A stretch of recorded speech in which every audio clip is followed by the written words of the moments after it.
राजमा या पिकाचा महाराष्ट्रात पेरा दिवसेंदिवस वाढत चालला आहे।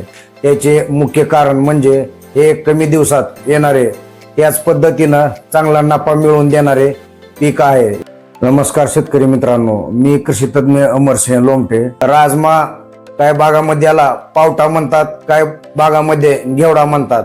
तर आज आपण या पिकाचे विक्रमी उत्पादन घेण्यासाठी आपल्याला चांगलं उत्पन्न देणाऱ्या त्याच पद्धतीनं रोगप्रतिकार शक्ती चांगल्या असणाऱ्या वाणाची निवड करणं गरजेचं असतं। त्याच पद्धतीनं मार्केटमध्ये चांगली मागणी असणारे व चांगला भाव असणारे बियाण्याची निवड करणं गरजेचं असतं।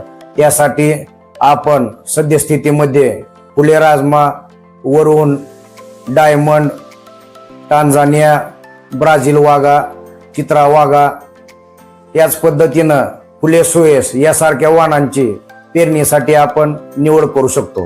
राजमा, पावटा, घेवडा पिकाचे खात्रीशीर बियाणे खरेदी करण्यासाठी आजच सद्गुरू ॲग्रो सर्व्हिसेस डोकी यांच्याशी संपर्क साधा।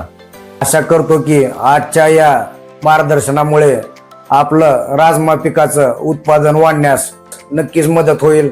राजमा पिकाचे विक्रमी उत्पादन काढण्यासाठी तसेच राजमा पिकाच्या संपूर्ण मार्गदर्शनासाठी आजच सद्गुरू ॲग्रो सर्व्हिसेस डोकी यांच्याशी संपर्क साधा।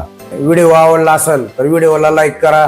त्याच पद्धतीनं चॅनलवर नवीन असाल तर नवीन पिकाविषयी नवीन तंत्रज्ञान जाणून घेण्यासाठी चॅनलला सबस्क्राईब करा। धन्यवाद।